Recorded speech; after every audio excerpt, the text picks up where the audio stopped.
obusibufu bw'empisa busibukira ddala mu majege nnyini okusinziira ku bigenda mu maaso naddala ku basibe ababa basibiddwa abo abateebwa nga batulugunyiziddwa nga babakyezza paasi babakuddemu amannyo nga n'abalala kigambibwa babasodomayizinga.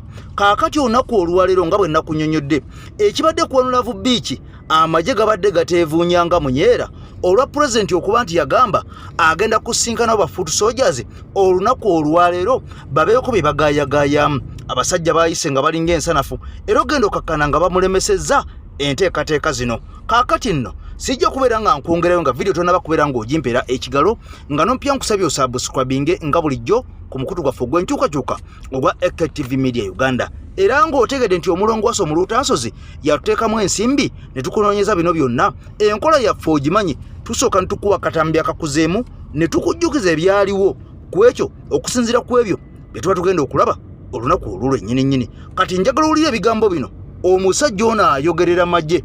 Noono omusajja omulala ali mu kamyufu, omusajja amayiddwa nga Waiswa Mufumbiro ayogerera kibiina kya NUP. Kaakati aboogeza babiri owa NUP n'owa UPDF nga basinkanye ebigambo ebyaliwo ku olwo bye bino bwe tubivaamu nkwongereyo mu maaso. Bane mu magye beesimba olwaki teweesimba? Waiswa tuwulirize nsaba nkulabule ng'omuzadde ekigoto ekintu kirinaako buyini ekitamba buyini nkubulidde ng'omumanyi enkola yaffe mu magye teweesimbawo nze gintunula ani obutesimbawo omuntu sekinombe mwine bamukubako akalulu weerabidde bateekawo akalulu binnyonnyole bannayuganda bawulire Waiswa nnyonnyola bawulire nakyo kinnyonnyole abafaayo nakyo kinnyonnyole nti tekaali kalulu tosetinga bibuuzo nakyo kinnyonnyole gwokireese wandika Waiswa nze bammanyi gwe mugamba agambe ekyo nakabeera ne Waiswa mu studio ensimbi ezo z'empisa ze. And I want to assure you nti singa agenda mu parliament n'empisa ezo embere yandibadde afandikira basa wandika bw'aba ndisira kutimba nja mukoona afandikira basa Waiswa leka fanda atesa naye mbadde njagala mujjukize nti enfunda zino tubadde mu studios enjogera yeeyo naye teri olunaku lwalumu twali tufulumye Waiswa n'afuna amutawaanya olw'enjogera ye kyali kibaddewo sebo njagala omalirize nzireyagala kifuula nti omutwa buwi mukisa temutwa buwi mukisa kubeerakulayija ekintu ekyo mukikyusolowooza nti mutwa buwi mukisa okubeera munsosoma birowoozo byange ate nyinza okuba ekyokubiri nyinza n'okuba nga labayo olw'abalala ababuziddwawo nga newayo nange mumbuzeewo mwami Nyanzi nakuwadde ekitiibwa kyo kubanga wandaze nti olwabuvunanyizibwa leka kwefulaasa mu birowoozo byange tetulowoozako nti tubaba mukisa no dembe lyammwe time zonna tubadde mu studio oyogere ng'egyogeramu yeri disrespectful ejolonga naye lyonoonako olubulu lwakuma studio uninformed. Try to from your studio. You have made your own observation of my submission, and I beg to differ. I give facts. Or you get the one. There is a difference between Linda Ko, I am factual. Because the word I used resonates with my belief and opinion. Okay. It is not I surrender. It is not your opinion. I surrender. It is not his opinion.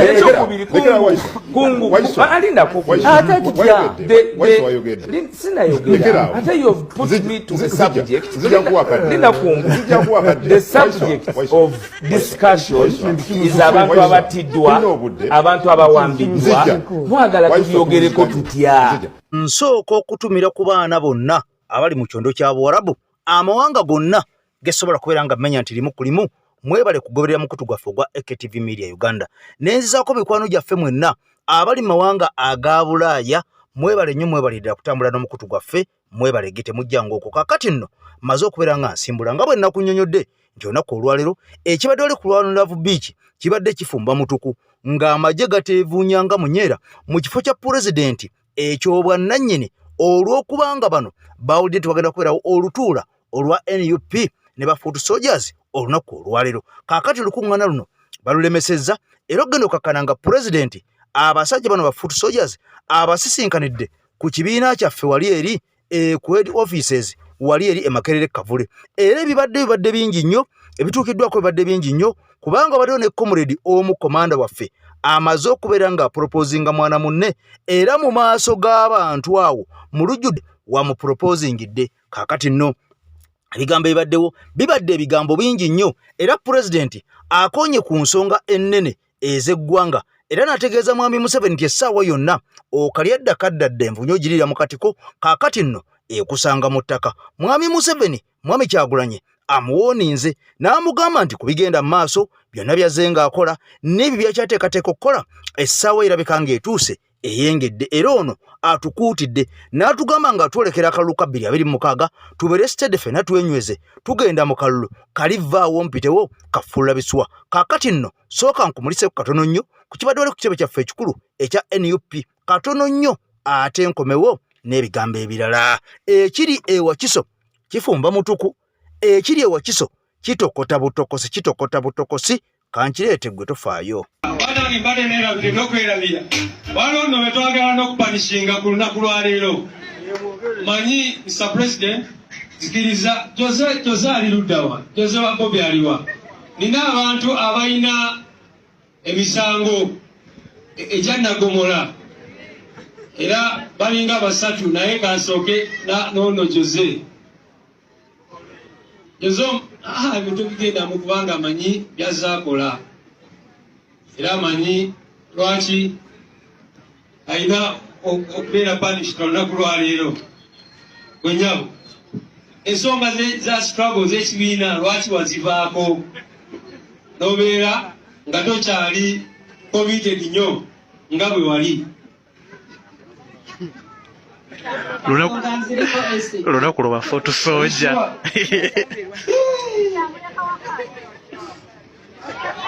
genda awo wenyini awo lunaku lwa Foot Soldier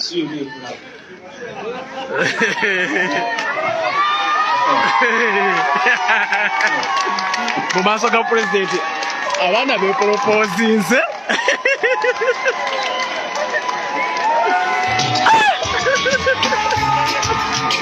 ate alinzija mu nuupu abaana beporopozinze Jose wa Bobi nga tujoze huyu ni soja anasema anataka kukupiga harufu yo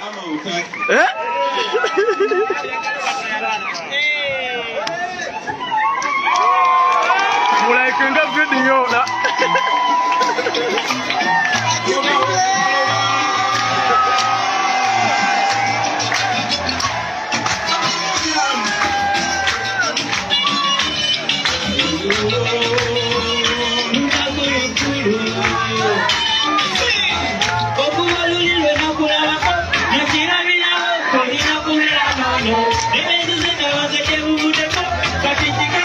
Jolina kubeera nono abamwita Jose ne Commander Shafik 002 amuproposes emaaso ga president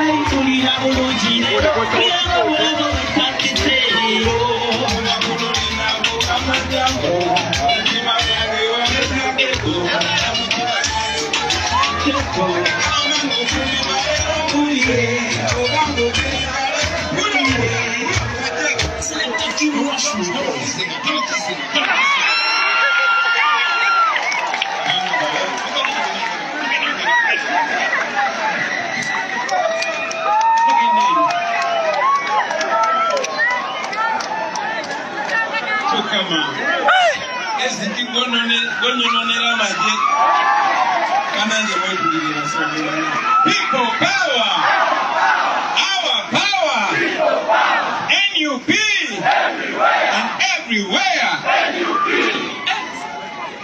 Kubaleko kubabinanga bana bakusinzeko. Congratulations, comrades. Congratulations, Commander Shafiq. Atago, SG. Kwani badombusa. Nesiswala maso gaba. Anyway, we congratulate you. Tubayoza banange. Kansubire nti byaddala tebiri serious. Temugenda kujja kuzanyira wano maaso gange, maaso g'abantu nga tuli kamera ate mbasange nga mukubagana. Kizaamu amaanyi okulaba nga naddala mmwe abavubuka bato mugetinga serious. So mbalaba nga mwemoolamoola.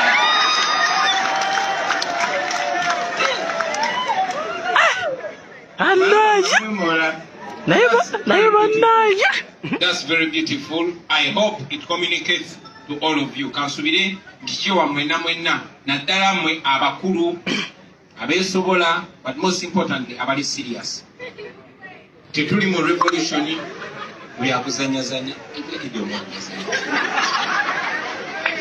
Musajja nga bonye namwe.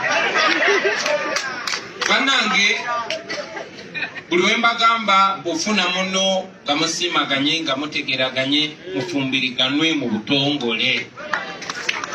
We are a group of serious people. We are not jokers. Temuzanyira ku baana b'abannamwe naddala mu abavubuka. Ate nammwe abawala temuzanyisa mitima gya boy child. Oli mutuufu pulezidenti. Banange kyogereko akireewo.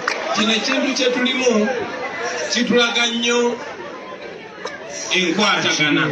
Sharing values, sharing this risk.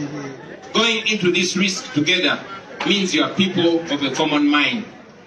So bobo sinkanye munno mwase mutu ne ba mutali mu struggle. Akireewo wasa. So it is a beautiful thing. The Bible says he who finds a wife finds a good thing and gets favor from the Almighty. Mwebale nnyo kugoberera example gye tuba settingira. Nate mfumbo fumbiru bwasanga mwana abandi mwagale.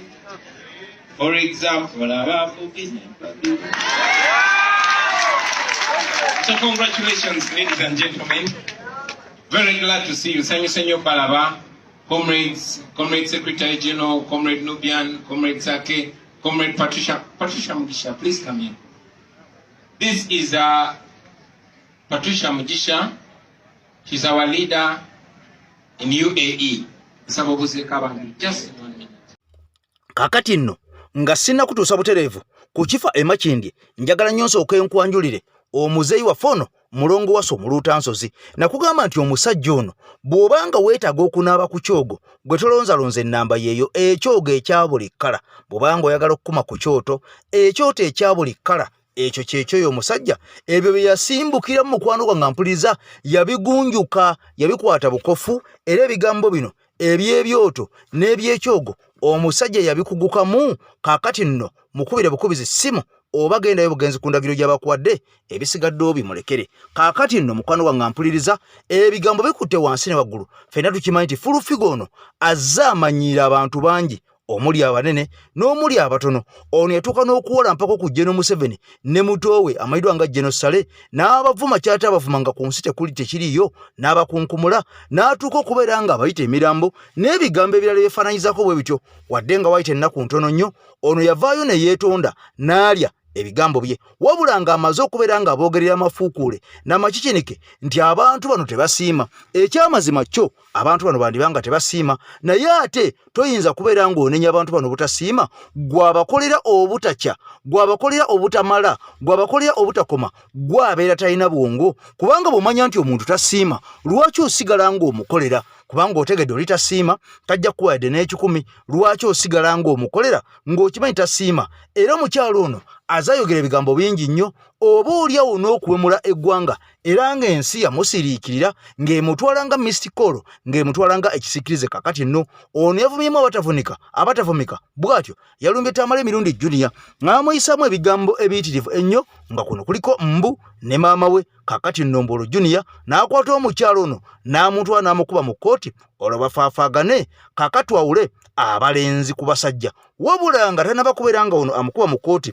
olwo ebigambo Junior ono naye byavuddeyo n'ayogerera Pastor Bugingo era ng'ono agamba nti mu bantu ababi be yalabye talabangako muntu mubi nga Bugingo wangi ate nga bano bombi ba Piero yu. Kati nno wulira ebigambo ono ayongedde n'amulangira naga nti Bugingo oyo musajja mubi nnyo era ono agamba nti yejjusa ebbanga lye lyonna otyo lyamaze ng'akolagana ne Bugingo era ono atuuse n'okumulangira mbu kitaawe Mirundi Senior yamubeererawo nnyo omusajja ono mbu lwe baamukuba amasasi ag'ekimpatiira ffenna tujjukira nti omusajja ono Tamale Mirundi Junior yavayo n'akakasa ensi naga nti Bugingo tolowooza nti ffenna tuli basiru aga amasasi ge baakukubye mbu tegaaliyo. Kakati nno ebigambo ebimu ku byamulangidde ku byamuvumye ku byamwogeredde ngamba Tamale Mirundi Junior ng'abyogerera Bugingo niyo nzimaana bye bino wansi njagala obiwulire.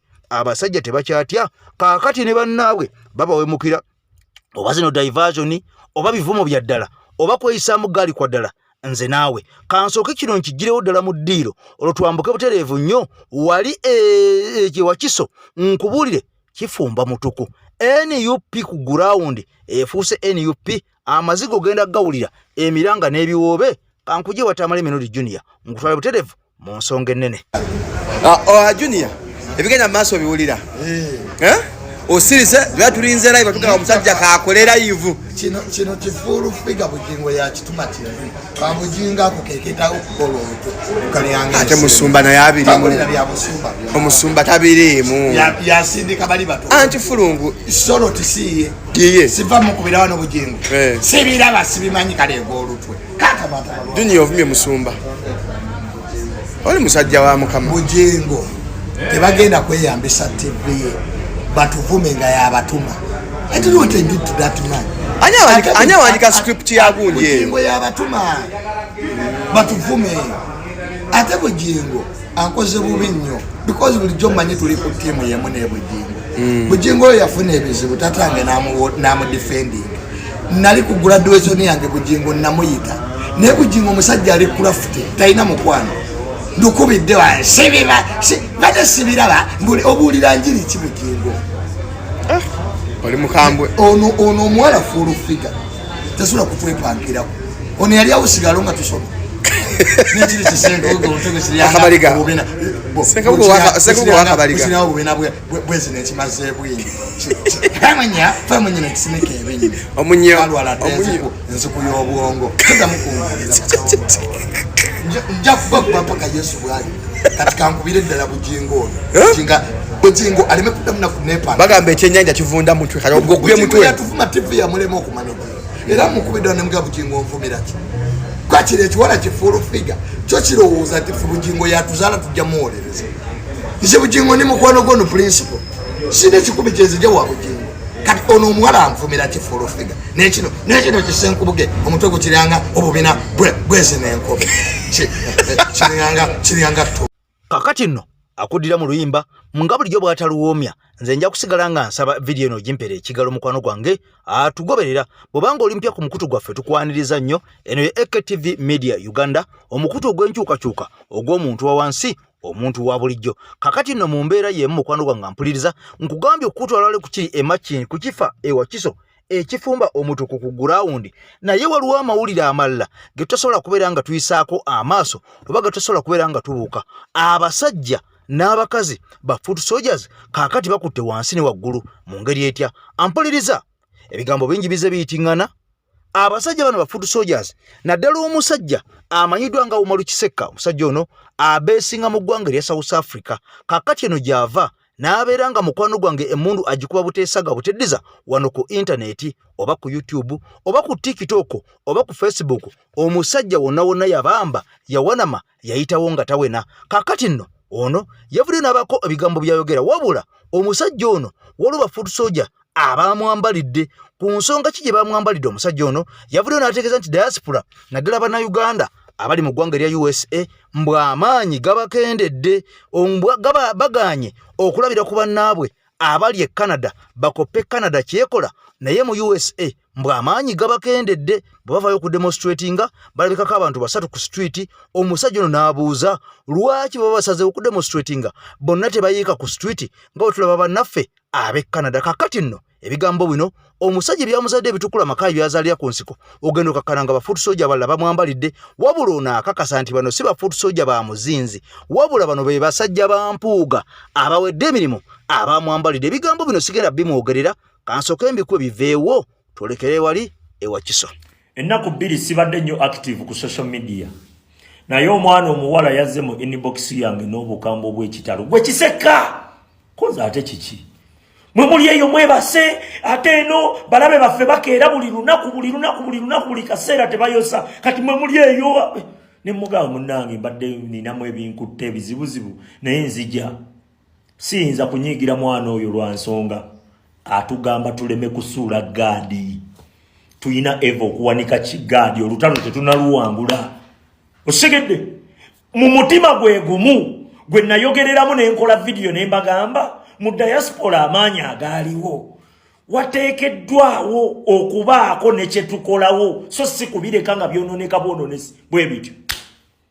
Osegedde nenzija nenkyogera nti mulimu abakulembeze nga bakolera mulabe bateekawo embeera esindiikiriza abatuufu esikiriza abakyamu. Osegera ng'ate gye bali omukulu Kawuma ow'omu Amerika mu bonna aba diaspora bonna be nayogeddeko nga soogedde ku Amerika yokka njogedde ku diaspora yonna ne nkugamba nti Canada yo eri active. Lwaki? Nti buli kaseera ndaba bakola demonstration ne tuvaayo ne tugamba waliwo obunafaawo twetaaga okufuna solution. Mukulu yavuddeyo n'agamba mbu tuli mu kuboogerako yeeyambaze nga ttone emutuuka nga naye mu vidiyo yange mwabaddemu nti mulimu abantu abalungi mulimu n'ababi. Ye ne yeeteeka mu kifaananyi ky'ababi.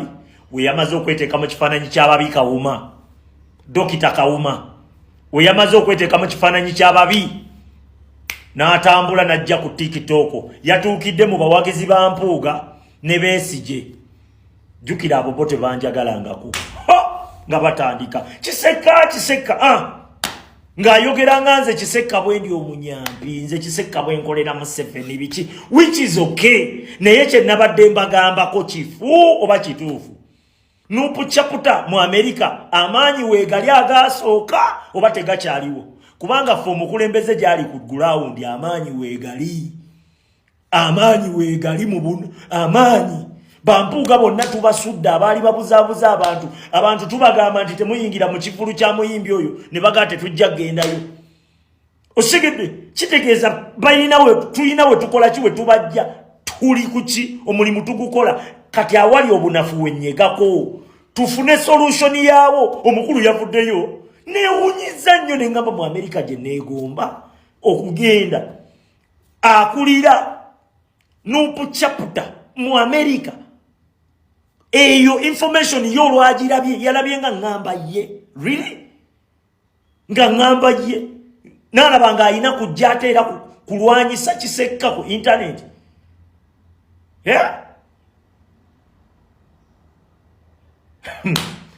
neewunyiza mu bantu bonna bali mu Amerika omuntu ayina entegeera bwetyo mbutufu yakulira abantu bonna abo biyinza okutereera message yali kiriya. Mu diaspora abantu bali mu kukola ki abeeyita abakulembeze bali mu kuteekawo mbeera egobera abantu wala.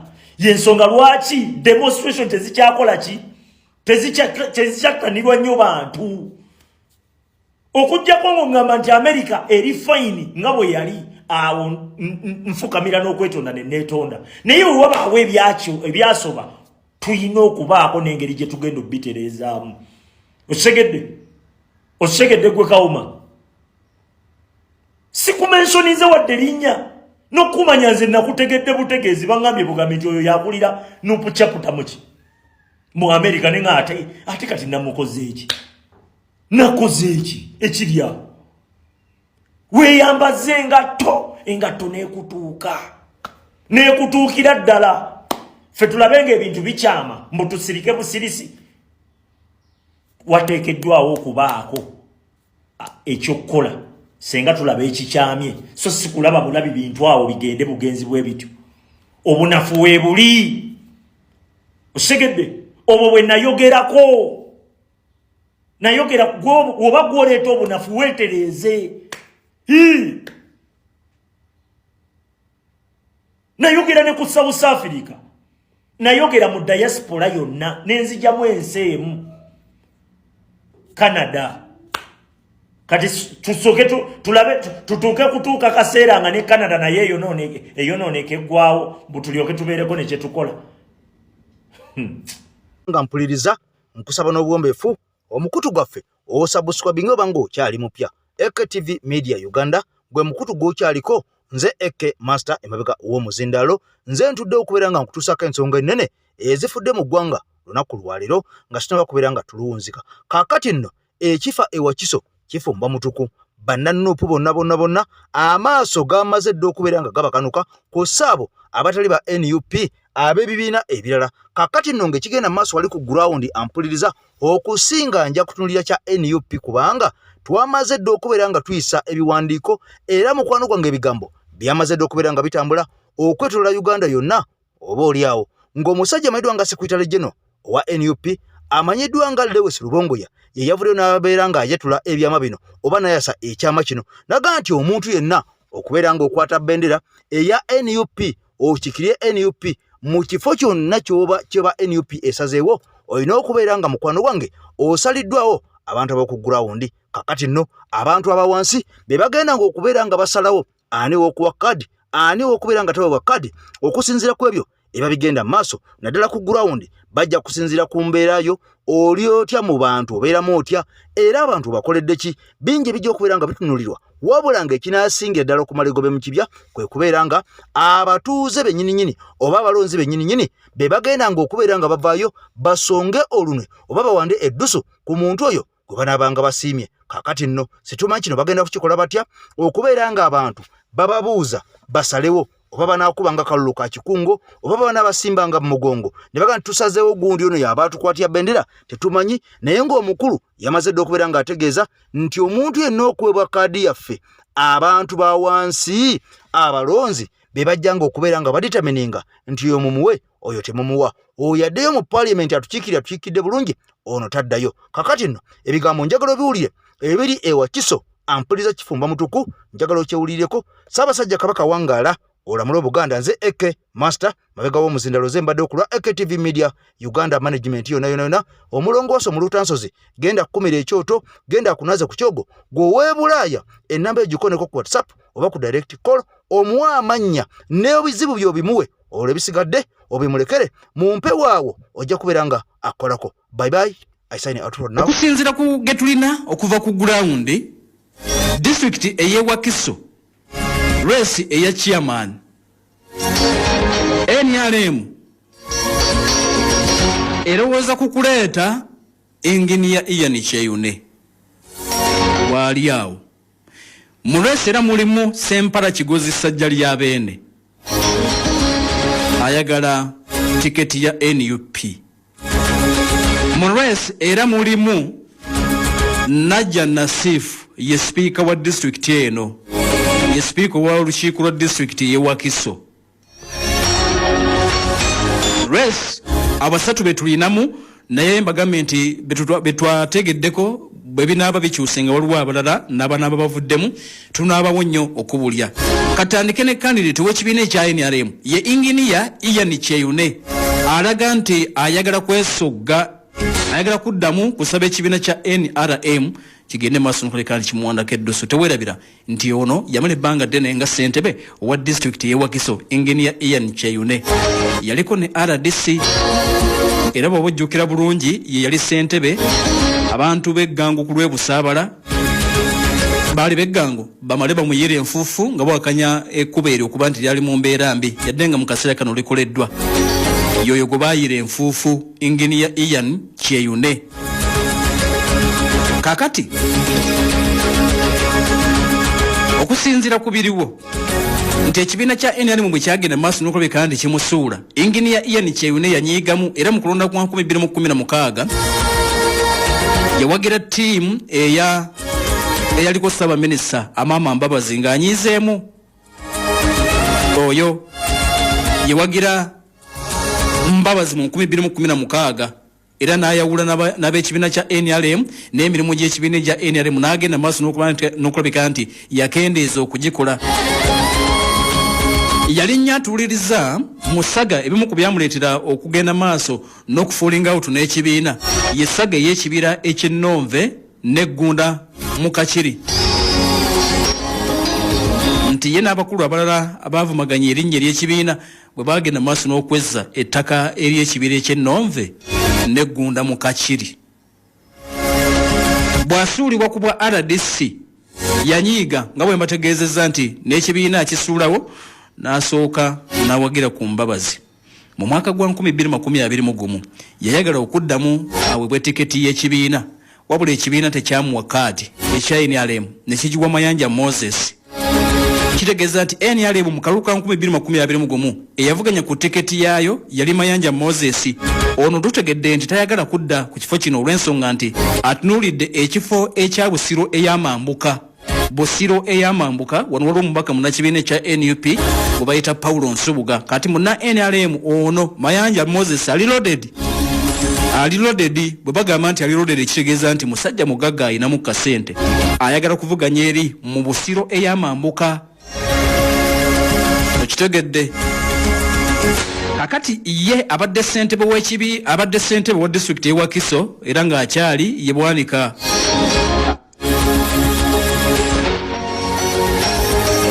Matiya Luwanga Bwanika si Abedi Bwanika. Matiya Luwanga Bwanika mu kaseera kano tutegedde nti emmundu azitunuzza mu Busiro ey'Amaserengeta awano mbaka era munnakibiina kya NUP kubayita Charles Matovu. Kati rwese ezo zombi zimakingi tujja kuba tudda Busiro ey'Amambuka. Mayanja Moses yavuganya ku bwassentebe ate nga nti musajja mugagga muvundu ayagala kujjaawo. Waliwo wa NUP Paulo Nsubuga. Kakati wano mu Busiro ey'Amaserengeta we wali Matuvu Charles munnakibiina kya NUP ssentebe wa district ey'ewa Kiso mu kaseera kano Matiya Luwanga Bwanika ayagala kujjaawo. Kakati tutegedde nti mu byonna ebitambula engeri ekiri nti Mayanja Moses NRM gwe yawa tiketi mu 2021 alabika ekifo kino tagenda kukiddamu. Kakati inginiya Ian Kyewune yaliko ssentebe wa district eyo okumala ebbanga ayagala NRM muwe tiketi yabagikwatira bendera. Amulala ali mulesi ye Sempala Kigozi sajja ly'Abeene. Sempala Kigozi sajja ly'Abeeno ono yaliko mbaka mu parliament ng'akiikirira ekitundu ekyo ekya Makindi Ssaabagabo. Yaliko kaadi y'ekibiina ekya NUP wakati w'omwaka 2000 tiyali NUP kubanga NUP ya 2021 naye ono yali mubaka w'ekitundu kino ekya Makindi Ssaabagabo 2016 paka 2021. Kyokka ono yali omu ku ba DP member ku ba member b'ekibiina kya Democratic Party abayambala obukofiira ne beegatta ku NUP. Mu 2021 yayagala afune kaadi y'ekibiina kya NUP naye teyasobola kugifuna. Sempala Kigozi sajja ly'Abeene kaadi eno ekibiina ne kisalawo ne kigiwa David Serukenya. Kakati kaadi bwe baagiwa David Serukenya ono n'asalawo okwesimbawo ng'omuntu nga bamumye kaadi y'ekibiina ekya NUP yasalawo okwesimbawo ng'omuntu. Kakati amateeka ga NUP twagatankudde tulabe gagamba gatya singa omuntu weesimbawo nga bakumye kaadi ne weesimbawo ate nga weesimbyewo wa kibiina aweereddwa kaadi obeera disqualified oba tokyali member. Okuddamu okubeera member w'ekibiina olina okuwandiikira president w'ekibiina ne secretary general ne executive board bo ne batula ne basalawo ono tumuzze mu kibiina oba tetumuzza. Kasita ojeema ne weesimba ku muntu guba wadde kaadi buli omu oba olina okukikola owandiikira president w'ekibiina secretary general ne executive board bonna n'obawandiikira. Kakati ne batuula ne basalawo bakuzza oba tebakuzza. Kakati Mwami Sempala Kigozi Sajja lya Beene yali mu DP era kigamba okuba nti mu DA empya ayinayo mikwano gye. DA empya Democratic Alliance ey'amataasi Mpuga Nsamba ayinayo mikwano gye. Era nti omu ku bayambi be Kigozi, ku bayambi ba Kigozi Sone y'omu ku babadde abategesi b'omukolo ogwa DA ogwabadde wano e Namirembe. Musajja mukulu myaka 75 egy'obukulu gy'alina mu kaseera kano, naye agamba nti yadde ng'omulembe gw'abavubuka njagala kaadi. Oyo naye alwana kufuna kaadi ya kibiina, naye mbagambye nti olwedde ekibiina ayinayo omusango guliwo gw'ayina gwe guli yeesimba ku kandidate w'ekibiina nga bamummye kaadi 2021 Sempala Kigozi Sajja lya Beene. Kati ate era nti eno mu NUP bamulabamu nnyo akatishati aka DP Buloko activities z'ekibiina kitebe akati yoyo omulala ali mu race. Netugenda ku Najja Nasifu wa kibiina kya National Unity Platform akiikirira kansala akiikirira eggombolola y'e Nabweru division ku district y'e Wakiso era ye speaker wa district y'e Wakiso. Ono Futu Soja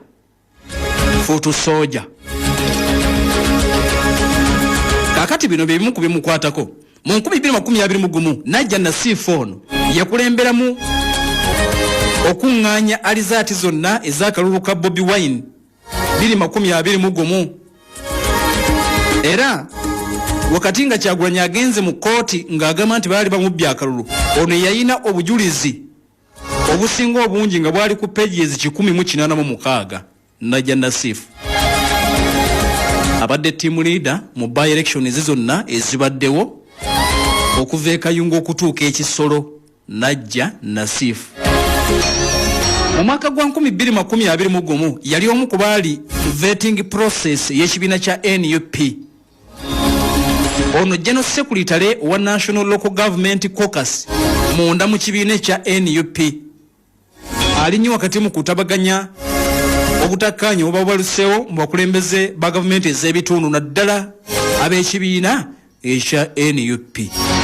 Akati ng'ojjeko okubeera sipiika owa district ey'e Wakiso Najja Nasifu ono ye mukwasaganya mu ekibiina ekya NUP n'akakiiko ak'ebyokulonda mu district y'e Wakiso. Ne twagala tutunuulire ku NUP kiri kitya. Bakulaga nti muganzi nnyo ewa principal. Najja Nasifu nti muganzi nnyo ewa principal takonkona. Mu bufunze gamba nti alina blue tick, ewa principal alina blue tick. Era gye bavuddeko waliwo ekigambo Principal Robert Kyagulanyi Ssentamu Bobi Wine kye yayogera ne kigenda maaso nuko bigandi kyatambula nnyo ku Najja Nasifu bwe yategeeza nti Najja Wakiso tujja. Ekigambo ekyo nti Kyagulanyi newankubadde yali talangiridde Kyagulanyi newankubadde yali talangiridde nti ab'e Wakiso mulonde Najja Nasifu, wabula yakyogera n'agamba nti mu ngeri indirect ab'e Wakiso yabategeeza nti Najja Wakiso tujja. Najja Wakiso tujja. Events eziwerako ono atambula nnyo ne Kyagulanyi. Kakati okusinzira ku biriwo n'ensonda eziriwo waliwo ebifo nga 3. Of course enswere tubuulira ebibeera munda. Waliwo ebifo nga 3 munda mu kibiina ekya National Unity Platform.